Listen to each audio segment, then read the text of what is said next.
Question number 11 पढ़ते हैं। Question number 11 है the rate of reaction at concentration 0.15 moles per litre and 0.05 moles per litre are 2.7 into 10 to the power minus 3 and 0.3 into 10 to the power minus 3 mole per litre per minute. What is the order of reaction with respect to the reactant. कह रहे हैं कि rate of reaction दे रखी है इन्होंने। Rate of reaction दो conditions के लिए दे रखी है, जब दो कंसंट्रेशन किसी भी टाइम थी, ये इनिशियल कंसंट्रेशन है, किसी भी टाइम पे ये कंसंट्रेशन है। तो हम लोग CA1 है, CA1 कहें मान लें इसको 0.15 मोल पर लीटर। देखिए कहीं पे इन्होंने इनिशियल वर्ड यूज़ नहीं किया, इसलिए CA0 इसको हम नहीं कहेंगे। तो CA1 है 0.15 मोल्स पर लीटर। इसके करस्पॉन्डिंग जो RA1 है, रेट कांस्टेंट है, एक अगर एक कंपोनेंट मानेंगे तो 2.7 into 10 to the power minus 3 moles per litre per minute. दूसरे केस के लिए कंसंट्रेशन CA2 है, वो कितना है आपके 0.05 मोल्स पर लीटर। तो रेट ऑफ रिएक्शन कितना है RA2, उस केस में कितना है आपका 0.3 into 10 to the power minus 3 moles per litre into minute. अब यहाँ पे पूछ रहा है what is the order of reaction. Order of reaction basically हमें बताना है with reference to the reactant. तो यहाँ पे एक ही रिएक्टेंट है, उसी की बात कर रहे हैं। तो हम अज्यूम कर लेंगे कि ऑर्डर ऑफ रिएक्शन n है। लेट अस अज्यूम दैट, कुछ दिया नहीं है तो हमें अज्यूम करना पड़ेगा। Let us assume that order of reaction with reference to reactant is n। Reactant is n बोल दीजिए, अल्फ़ा बोल दीजिए, कुछ भी आप अज्यूम कर सकते हो। तो माइनस जो रेट ऑफ रिएक्शन होगा डायरेक्टली प्रोपोर्शनल टू किसके हो जाएगा, CA to the power n के हो जाएगा। और ये अज्यूम करते हैं कि आइसोथर्मल रिएक्शन हो रही है जब तक आपको दिया ना जाए कि ये डिफरेंट टेम्परेचर पर रिएक्शन हो रही हैं। ये यहाँ पे इसने मेंशन नहीं किया कि दोनों जो डेटा सेट हैं वो डिफरेंट टेम्परेचर के हैं। तो इसलिए हम लोग अज्यूम कर लेंगे, assume isothermal reaction. Isothermal reaction का मतलब जो है टेम्परेचर कांस्टेंट है इस रिएक्शन का, और इसलिए रेट कांस्टेंट चेंज नहीं हो रहा है। तो बेसिकली हम लोग क्या कह सकते हैं, RA equal to K CA to the power n। एक जनरल रिएक्शन हमने लिख दी। अब हम लोग डेटा के हिसाब से लिखेंगे। माइनस RA1 बराबर क्या है आपका हो जाएगा K CA to the power n, CA1 की to the power n। Minus RA1 अपना कितना है 2.7 into 10 to the power minus 3 is equal to K times CA1 कितना है 0.15 टू द पावर n। तो माइनस इसी तरह हम लिखेंगे दूसरी कंडीशन के लिए, minus RA2 is equal to K CA2 to the power n। ये इक्वेशन 1 इसको बोल दीजिए। तो यहाँ पे जो वैल्यूज़ दी हुई हैं, यह RA2 की वैल्यू कितनी हुई है 0.3 into 10 to the power minus 3 is equal to K times इसके 0.05 टू द पावर n। अब देखिए n की वैल्यूज़ निकालनी है हमें, तो ये दो इक्वेशन बनी हुई हैं, तो इनको हम लोग डिवाइड करेंगे तो यहाँ से ये चीज़ें एलिमिनेट हो जाएंगे के। तो वहाँ से हम लोग या तो ln लेके या तो देखेंगे कि अगर इक्वेशन को फर्दर सिंप्लीफाई करेंगे तो वहाँ से डायरेक्ट निकल जाएगी, या तो ln लेना पड़ेगा। तो इक्वेशन 2 डिवाइडेड बाई इक्वेशन 1 करेंगे तो हम लोग को क्या मिलेगा। बेसिकली देखिए आप लोग, ये इक्वेशन 1 बाई इक्वेशन 2 करते हैं।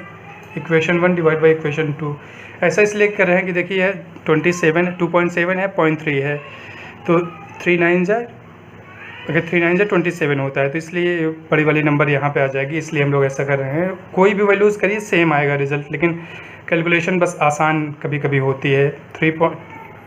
2.7 इंटू 10 द पावर माइनस 3 और 0.3 into 10 to the power minus 3 is equal to K times 0.15 to the power n divided by K times 0.05 to the power n। K से K cut जाएगा। अब यहाँ से देखिए ये 9 बार जाएगा, तो 9 इज इक्वल टू, अब इसको क्योंकि पावर सेम है तो आप इसको इस तरह लिख सकते हैं 0.5 upon 0.15 upon 0.5 to the power n। अब क्या होता है, यहाँ से दो तरीके हैं सॉल्व करने के। बेसिकली एक तो तरीका सिंपली है कि हम दोनों तरफ नेचुरल लॉग लेंगे, लॉग ln 9 इक्वल टू क्या हो जाएगा n टाइम्स ln ये वैल्यू, फिर n को निकालने के लिए ln 9 में उसको डिवाइड कर देंगे। कभी कभी क्या होता है कि हमको उसकी ज़रूरत नहीं होती है, उसकी एक्चुअली डेटा हम लोग को देखना पड़ता है कि किस तरह का डेटा है। तो इसको 9 इक्वल टू लिख सकते हैं हम लोग, इसको क्या लिख सकते हैं 15 डिवाइडेड बाई 5 लिख सकते हैं to the power n। Basically 100 से मल्टीप्लाई कर दिया ऊपर नीचे। फर्दर इसको क्या लिख सकते हैं 9 equal to 3 to the power n। Further इसको उस तरह हम लोग कर लें, 9 को हम लोग क्या लिख सकते हैं 3 का square is equal to 3 to the power n। अब दोनों तरफ बेस सेम है, इसको अगर पूरी लेफ्ट हैंड साइड को राइट हैंड साइड के बराबर होना है तो n इज इक्वल टू कितना हो जाएगा 2। ऑर्डर ऑफ रिएक्शन कितना हो गई इसकी 2 हो गई। अब जैसे यहाँ से कोई सॉल्व करना चाहता है ln लेके तो वहाँ से भी सॉल्व कर सकता है। यहाँ से अगर सॉल्व करना चाहें एक ऑल्टरनेट मेथड है, और अगर इस फॉर्मेट का नहीं बनेगा तो हमें ln लेना पड़ेगा। तो बेसिकली अगर ln की प्रैक्टिस डालें तो आप ज़्यादा बेहतर है, लेकिन अल्टरनेट वे देख लीजिए क्योंकि यहाँ पे डेटा दिख रहा था कि ये 15 है, ये 5 है तो कट जाएगा, और फिर यहाँ पे और पावर वैसे बन जाएंगे। तो हम लोग क्या करते बेसिकली इसमें यहाँ पे लेते ln 9 इज इक्वल टू क्या हो जाता अपना n times ln 0.5 upon 0.15 upon ये। तो n निकालने के लिए क्या करते हैं, n जो जनरल प्रोसीजर यही है ln 9 divided by ln 0.15 divide by 0.05। तो हम लोग निकाल लेते हैं यहाँ से ln 9 divided by ln 0.15 divide by 0.05। तो 2 आ गया ना कैलकुलेट करके। तो यहाँ से n is equal to 2, order of reaction 2 आ जाएगी। लेकिन ln वगैरह अगर यूज़ करने में कंफर्टेबल नहीं है तो बेसिकली ये एक पूरा मतलब उसी फॉर्म में बनना चाहिए जो एक यहाँ पावर एक नंबर बने, बेस बने उसकी, जो पावर बने और दोनों तरफ बेस सेम हो जाए, तो फिर पावर को हम लोग कंपेयर करके बोल देंगे कि पावर सेम होंगी। तो यहाँ से हम लोग ऑर्डर ऑफ रिएक्शन इस क्वेश्चन का निकाल सकते हैं। अब हम लोग नेक्स्ट क्वेश्चन पे आएंगे, क्वेश्चन नंबर 12 है। क्वेश्चन नंबर 12 पढ़ते हैं।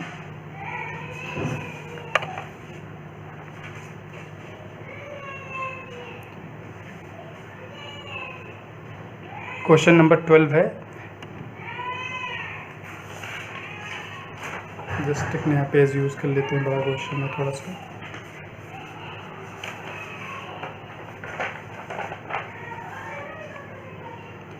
क्वेश्चन नंबर 12 है, इन studying kinetics of A decomposition reaction. कह रहे हैं डिकम्पोजिशन रिएक्शन किसी भी रिएक्टेंट की हो रही है उसकी काइनेटिक्स की स्टडी की गई।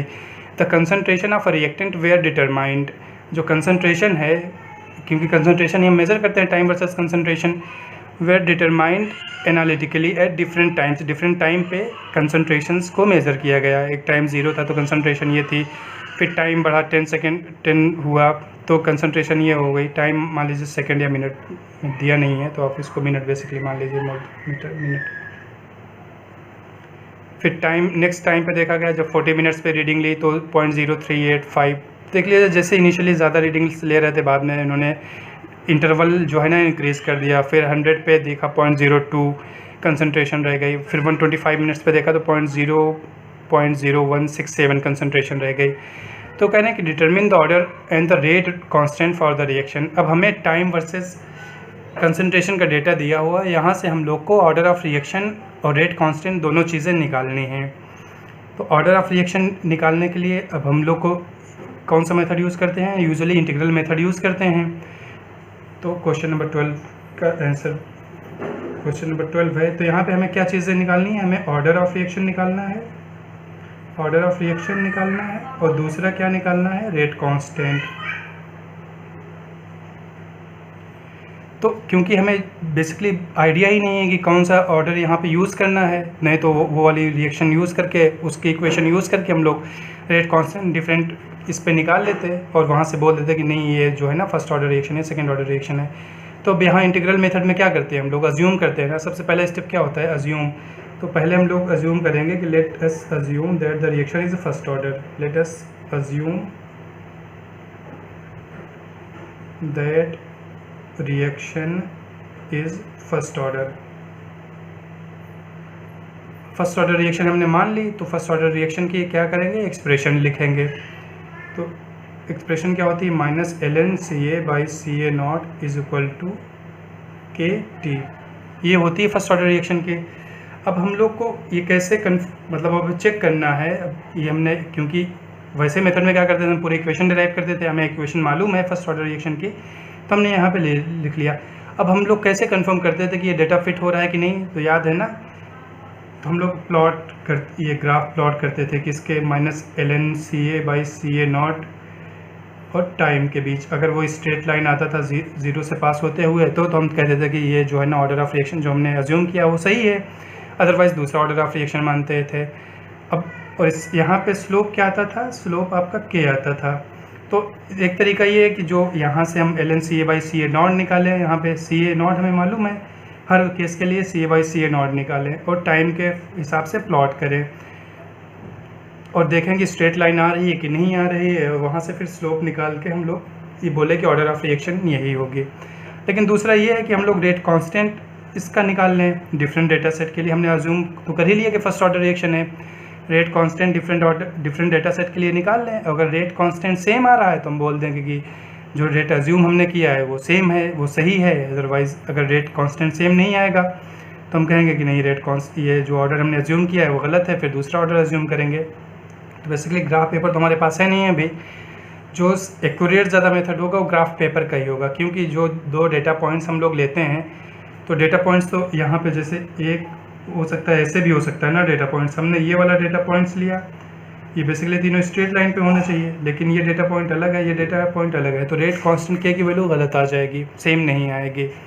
और हो सकता है सिर्फ यही अकेले दो डेटा हों, बाकी सारे डेटा सही हों। तो जो ज़्यादा एक्यूरेट मेथड है वो ग्राफ का है, लेकिन ग्राफ अवेलेबल नहीं है हमारे पास, तो हम लोग बेसिकली रेट कांस्टेंट हम लोग कैलकुलेट करेंगे। तो रेट कांस्टेंट जब कैलकुलेट करना है तो K यहाँ से क्या हो जाएगा, 1/T ln, इसको देखिए ऊपर कर देते हैं CA0/CA, इस तरह लिख सकते हैं। K कैलकुलेट कर लेंगे। अब हर डेटा सेट के लिए, दो डेटा सेट के लिए हम लोग K कैलकुलेट करेंगे। तो फिर से हम लोग लिख लेते हैं यहीं पे अपना टाइम है, उसके बाद हमें क्या मालूम है, CA कंसंट्रेशन है, तो कंसंट्रेशन को नॉर्मली CA बोल देंगे। उसके बाद यहाँ पे हम लोग क्या कैलकुलेट करेंगे, CA0/ln कह दीजिए, ln(CA0/CA कैलकुलेट करेंगे और यहाँ पे K कैलकुलेट करेंगे। तो 4 कॉलम हम लोग बना लेते हैं, 3 भी कॉलम भी बना लेंगे तो काम चल जाएगा। 3 मतलब यहीं सीधे सीधे हम लोग कैलकुलेट कर लें, लेकिन जिस ज़्यादा डेटा पॉइंट शो करने के लिए या यहीं पे कैलकुलेट कर लेते हैं, ज़्यादा नहीं करते हम लोग। K कैलकुलेट कर लेंगे। अब पहले जब टाइम 0 होगा तो उस वक्त जो कंसंट्रेशन होगी वो किसकी कंसंट्रेशन होगी, इनिशियल कंसंट्रेशन होगी, तो उसको CA0 बोलेंगे हम लोग। तो 0.10 है वो किसके बराबर है, वो CA0 के बराबर होगा। इनिशियल जो कंसंट्रेशन होती है टाइम बराबर T0 पे, वो CA0 होगी। वहाँ पे रिएक्शन स्टार्ट नहीं होगी, तो उस पॉइंट पे तो कोई K नहीं होगा। अब जब फिर दूसरा टाइम पीरियड देखेंगे हम लोग, टाइम है 10 मिनट, तो उस वक्त कंसंट्रेशन क्या है आपकी 0.0714। अब हम लोग यहाँ पे K कैलकुलेट करेंगे। तो K कैलकुलेट करने के लिए क्या यूज़ करते हैं हम लोग, दोनों टाइम यूज़ करते हैं। टाइम का डिफरेंस 10 सेकेंड और यहाँ पे क्या है CA0/CA। तो देखिए ln में हम लोग फीड कर लेते हैं, ln CA0 आपका है कितना 0.1 डिवाइडेड बाई CA 0.0714 और डिवाइडेड बाई टाइम कितना लगा इस बीच में 10 सेकेंड। 10 मिनट के बीच रिएक्शन हुई, तो ये कितना आया यहाँ से 0.0336। तो K इसके लिए आया 0.0336 और ये मिनट इन्वर्स हो जाएगी। अब दूसरे डेटा पॉइंट के लिए फिर इसी तरह कैलकुलेट करेंगे। 20 के लिए क्या है कि आपकी कंसंट्रेशन की वैल्यू 0.0556 यहाँ से इसकी वैल्यू कैलकुलेट करेंगे। तो यहाँ CA0 तो सेम रहेगा, CA की वैल्यू चेंज होगी, CA की वैल्यू चेंज होकर क्या हो रही है 0.0556। अब टाइम कितना हो जा रहा है, ये वाला डेटा सेट लेंगे तो टाइम 20 मिनट्स का लग रहा है, तो 20 हमने कैलकुलेट कर दिया। तो यहाँ पे कितना आया, यहाँ पे आया 0.02934 ये पॉइंट कितना 03 है, ये 0.029 है। फिर तीसरे डेटा सेट के लिए कैलकुलेट करते हैं, 2 से हमें आइडिया नहीं लगेगा। तीसरे के लिए क्या है, टाइम की पीरियड की वैल्यू 40 मिनट, उसके करस्पॉन्डिंग रेट आपका कंसंट्रेशन कितनी है 0.0385। अब यहाँ पे इसके करस्पॉन्डिंग डेट, जब हम लोग डेट कांस्टेंट कैलकुलेट करेंगे तो सी ए की वैल्यू चेंज करेंगे।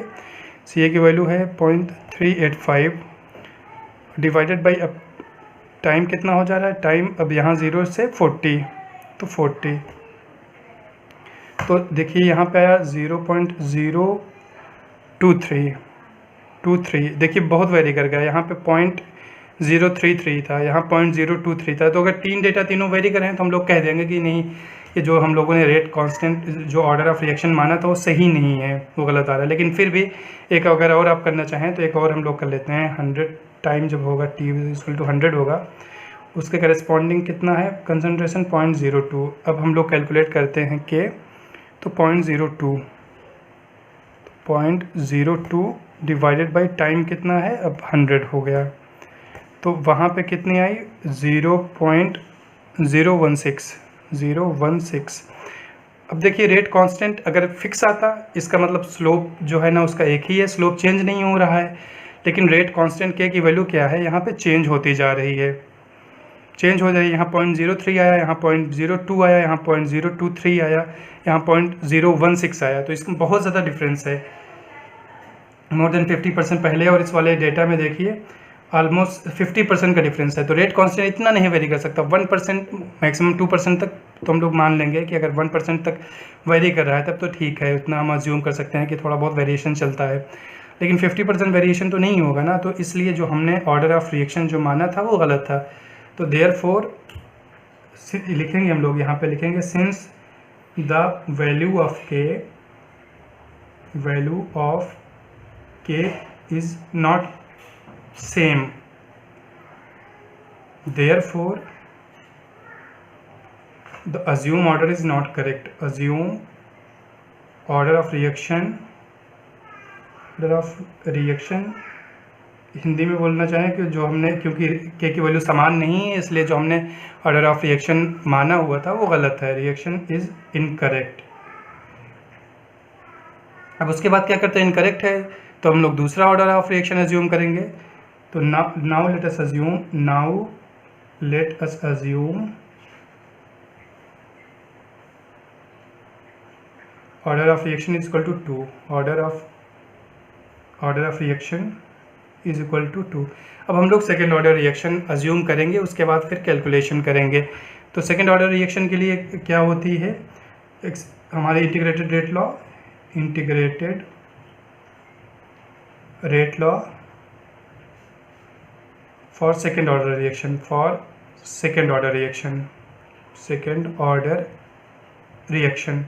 तो इंटीग्रेटेड रेट लॉ क्या होता है अपना, 1/CA minus 1/CA0 is equal to KT। Basically हम लोग K यहाँ कैलकुलेट कर रहे हैं, तो K इज इक्वल टू क्या हो जाएगा 1/CA माइनस 1/CA0।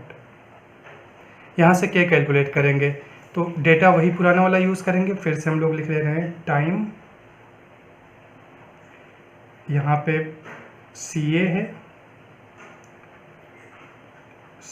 है और यहाँ पे बेसिकली हम लोग अगर कर लें 1/CA माइनस 1/CA0 का कॉलम निकाल लें 1/CA0।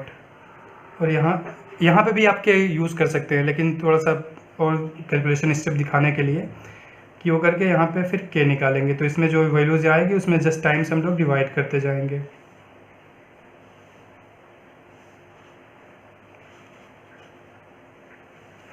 तो टाइम कितना है, टाइम 0, 10, 20, 40, 100 एंड 125। ये इतना डेटा पॉइंट्स हैं हमारे पास। पहले के लिए क्या हुआ, इस ज़ीरो के करस्पॉन्डिंग जो 0.10 होगा वो CA0 होगा। तो यहाँ पे CA और CA0 सेम होगा, तो यहाँ पे तो K पहले डेटा के लिए हम लोग कैलकुलेट ही नहीं कर सकते हैं। दूसरे के लिए CA की वैल्यू कितनी है, दूसरे पॉइंट के लिए जो डेटा हमें एक क्वेश्चन में दिया हुआ है तो क्या है 0.714, तीसरे 20 मिनट से करस्पॉन्डिंग दिया हुआ 0.556, फिर नेक्स्ट के लिए दिया हुआ है 0.385, फिर नेक्स्ट के लिए दिया हुआ 0.2 और फिर लास्ट के लिए दिया हुआ है एक यहाँ पे क्वेश्चन में देख लेते हैं 0.0167 ये डेटा दिया हुआ है 1/CA माइनस 1/CA नॉट। अब यहाँ से कैलकुलेट करना स्टार्ट करते हैं। देखिए तो हम लोग करेंगे 1 डिवाइडेड बाई CA की वैल्यू क्या है, या यहाँ पे दूसरा तरीके से हम लोग कैलकुलेट कर सकते हैं। CA अपना कितना है, CA यहाँ पे है 0.0714 का इन्वर्स माइनस इन्वर्स मतलब 1/, हो गया, और 0.10 का इन्वर्स कहाँ है, यहाँ। ये वैल्यूज़ हम लोग डिफरेंट CA के लिए कैलकुलेट करते जाएंगे। तो देखिए पहले के लिए कितना आया, पहले के लिए आपका ये आया 4.005, दूसरे के लिए CA की वैल्यू कितना हो जाएगी, वहाँ 0.714 यूज़ किया था हमने, यहाँ पे वैल्यू हो जाएगी आपकी CA कितनी 0.556, तो 0.556 माइनस वो हो जाएगा तो आएगा 7.985। यहाँ पे आया 1/CA minus 1/CA not 7.985। Basically यहीं पे आप T से डिवाइड करके K की वैल्यू रिपोर्ट कर सकते हैं। जस्ट ज़्यादा स्टेप शो कर रहे हैं और कुछ नहीं कर रहे हैं हम लोग। यहीं पे T से आप डिवाइड कर देंगे इस एक्सप्रेशन को तो हम लोग को K मालूम चल जाएगा ना, लेकिन जस्ट ज़्यादा एक थोड़ा सा स्टेप शो कर रहे हैं, उससे प्रॉब्लम नहीं होनी चाहिए। तीसरे केस के लिए क्या करेंगे हम लोग, जो आपका CA की वैल्यू कितनी है 0.385 यहाँ से 1/CA नॉट निकाला तो 15.974 डेसिमल के 3 पॉइंट्स तक हम लोग ले रहे हैं। फिर नेक्स्ट के लिए कैलकुलेट करेंगे तो नेक्स्ट वाली CA की वैल्यू अपनी है 0.2, तो कितना हो गया 40। फिर नेक्स्ट के लिए 0.0167 तो यहाँ आया 40.000,880। अब क्या करना है, तो क्या करना है 1/CA माइनस 1/CA नॉट हमने कैलकुलेट किया, बस टाइम से डिवाइड करना है। तो पहले के लिए तो क्या कैलकुलेट होगा नहीं टाइम 0 पे। दूसरे के लिए क्या करना है, बेसिकली 4.005 जो अपना था 4.005 और जैसे 4.005 डिवाइडेड बाई अपना टाइम कितना है 10, तो यहाँ पे कितना है बेसिकली के आपका आ जाएगा 0.04005। अब इसके लिए कितना आएगा 7.985, ये 1/CA माइनस 1/CA नॉट की वैल्यू है डिवाइड बाई टाइम। यहाँ पे टाइम कितना इंटरवल हो गया 20, तो वहाँ पे कितना है 0.3992। फिर नेक्स्ट पॉइंट के लिए हमने कैलकुलेट किया है तो 15.974 डिवाइडेड बाई अब कितना है टाइम 40, तो 0.3993।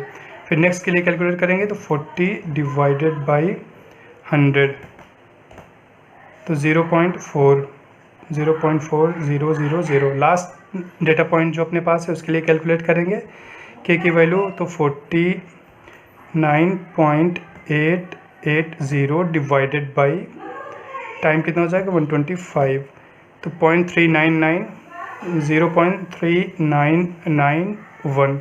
अब देखिए यहाँ रेट कांस्टेंट की वैल्यूज़ देखिए, यहाँ पे 0.04, 0.4005, 0.399, तो ऑलमोस्ट कितना है 0.4 है, 0.399 ये भी कितना है 0.4 है, 0.4 ये है, 0.399 0.4 है। तो K की वैल्यू ऑलमोस्ट कितनी है सेम है। तो K सिंस केवल अब यहाँ पे हम लोग लिखेंगे since values of K is same therefore since value of K is same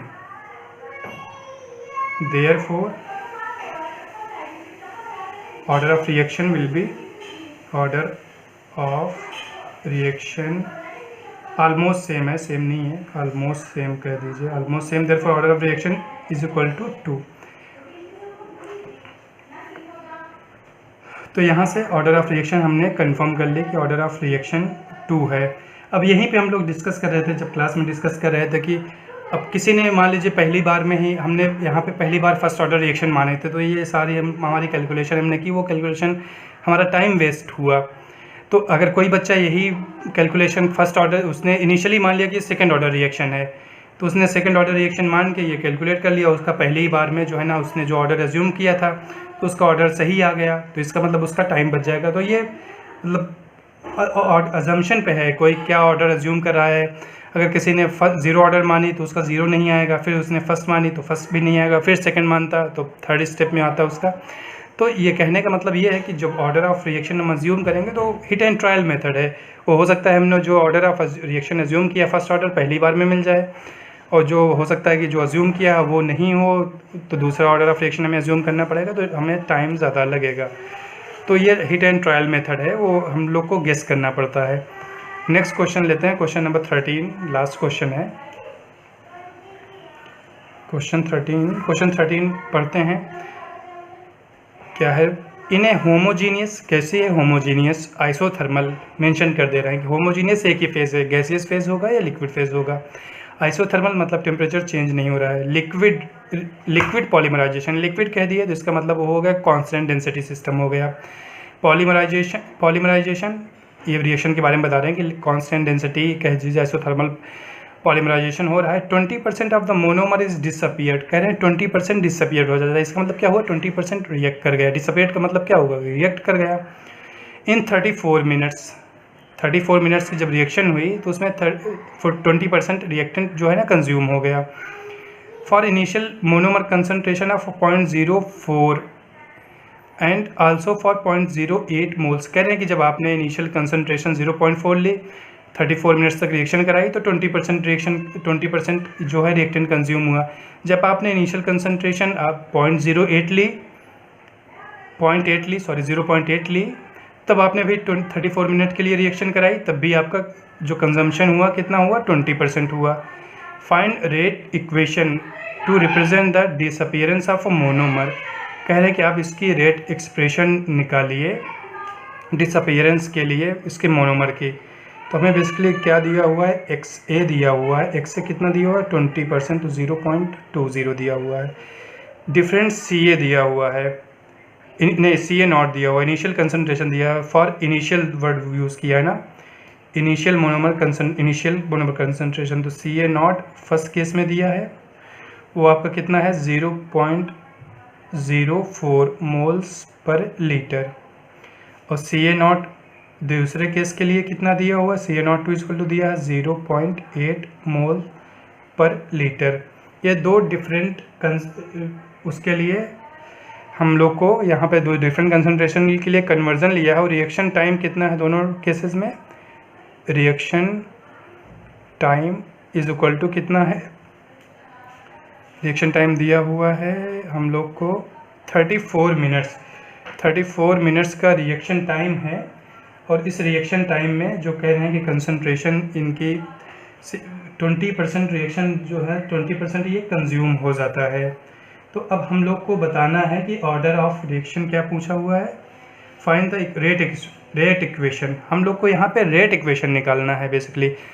तो रेट इक्वेशन निकालने के लिए हमें क्या क्या निकालना पड़ता है? एक तो पहला ऑर्डर ऑफ रिएक्शन निकालना पड़ता है, और दूसरा क्या निकालना पड़ता है? ऑर्डर ऑफ रिएक्शन के बाद बेसिकली हमें और रेट कांस्टेंट निकालना पड़ता है। तो जब तक हम लोग ऑर्डर ऑफ रिएक्शन नहीं निकाल पाएंगे तब तक हम लोग रेट कांस्टेंट नहीं निकाल पाएंगे। और जब तक रेट कांस्टेंट निकालने के लिए बेसिकली हमें क्या निकालना पड़ेगा? ऑर्डर ऑफ रिएक्शन निकालना पड़ेगा। तो चलिए ठीक है, करना स्टार्ट करते हैं इसको। फिर हमें क्योंकि आइडिया है ही नहीं कि कितना रिएक्शन हो रही है, तो हमें बेसिकली क्या अज्यूम करना पड़ेगा? हमें अज्यूम करना पड़ेगा ऑर्डर ऑफ रिएक्शन अज्यूम करना पड़ेगा। तो ऑर्डर ऑफ रिएक्शन हम लोग पहले मानेंगे, स्टार्ट करेंगे कि अज्यूम करते हैं कि ऑर्डर ऑफ रिएक्शन क्या है? फर्स्ट ऑर्डर रिएक्शन है। और उसके बाद फिर हम लोग करना स्टार्ट करेंगे। उसके बाद ऑर्डर ऑफ रिएक्शन अज्यूम करने के बाद फिर हम लोग कैलकुलेट करेंगे K की वैल्यू दोनों इनिशियल कंसंट्रेशन के लिए। उसके बाद फिर जो है कैलकुलेट करेंगे। Late us assume that the order of reaction is, let us assume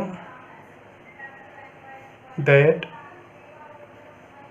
order of reaction, नहीं, एक पहले तो हम लोग जनरल रेट ऑफ एक्सप्रेशन लिख देते हैं।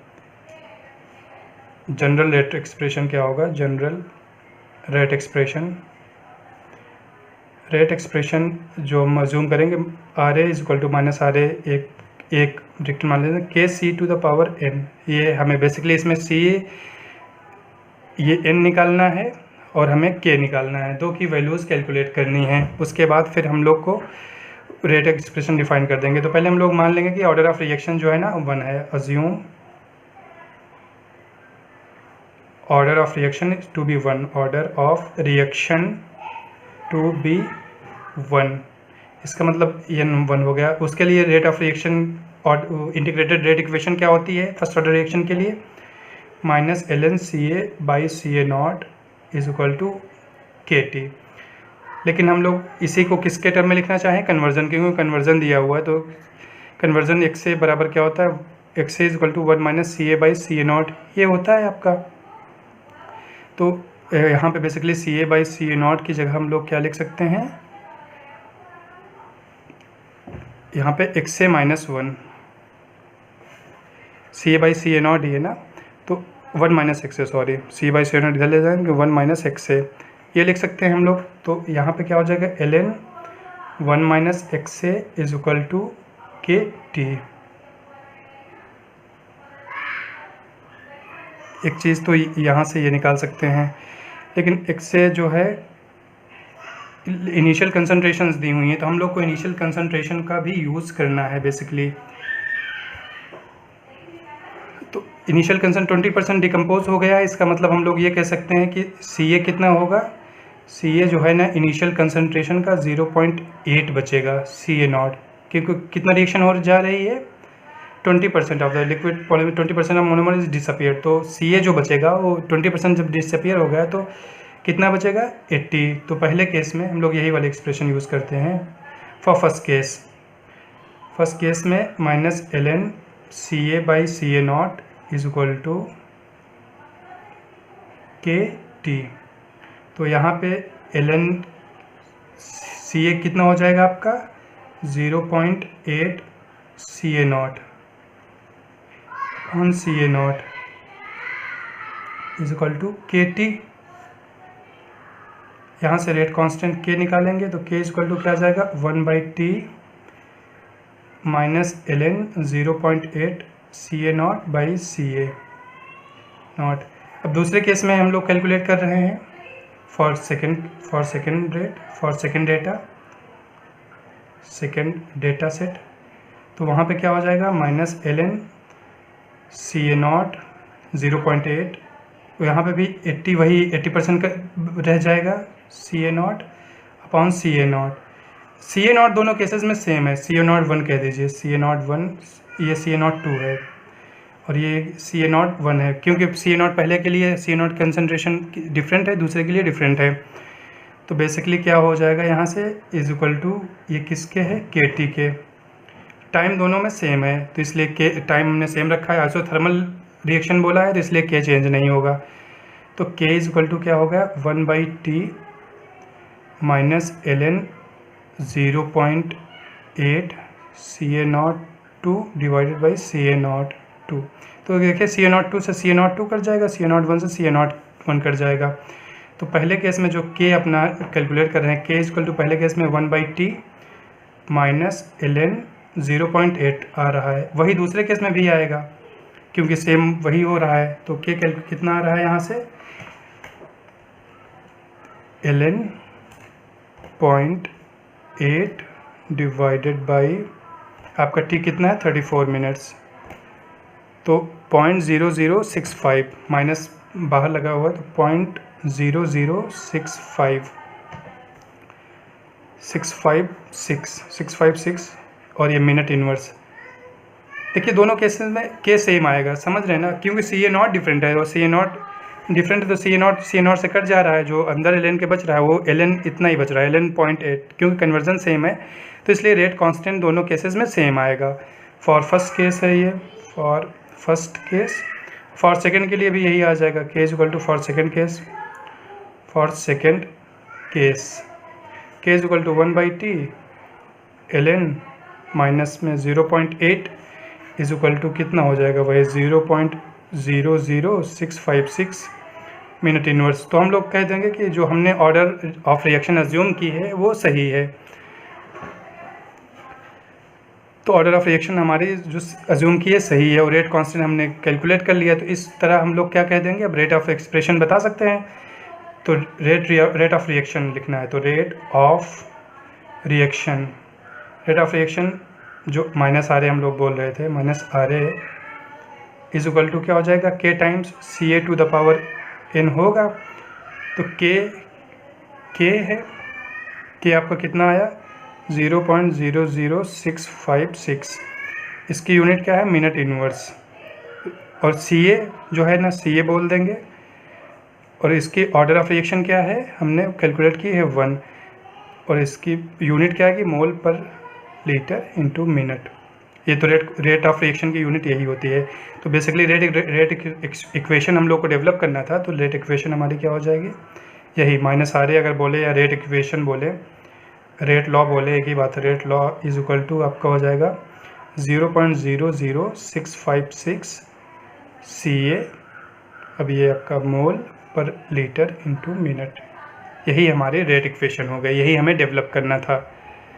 तो इस तरह हम लोगों ने इसमें अभी तक जितना पढ़ा था इंटीग्रेटेड रेट लॉ या हाफ लाइफ मेथड पे, उसके बेसिस पे जो क्वेश्चंस थे वो क्वेश्चंस हमने यहाँ पे अटेम्प्ट किए हैं। अब इसके बाद हम लोग नेक्स्ट लेक्चर में जो है ना रिवर्सिबल रिएक्शन नहीं, वेरिएबल वॉल्यूम रिएक्शन सिस्टम पढ़ेंगे। अभी तक हम लोग कांस्टेंट डेंसिटी सिस्टम पढ़ रहे थे, उसके बारे में कि उसके बारे में से रिलेटेड जो क्वेश्चंस थे उसको सॉल्व कर रहे थे। अब जो है वेरिएबल वॉल्यूम रिएक्शन सिस्टम के बारे में पढ़ेंगे, फिर उसमें जो क्वेश्चंस होंगे उसको भी सॉल्व करेंगे फर्दर।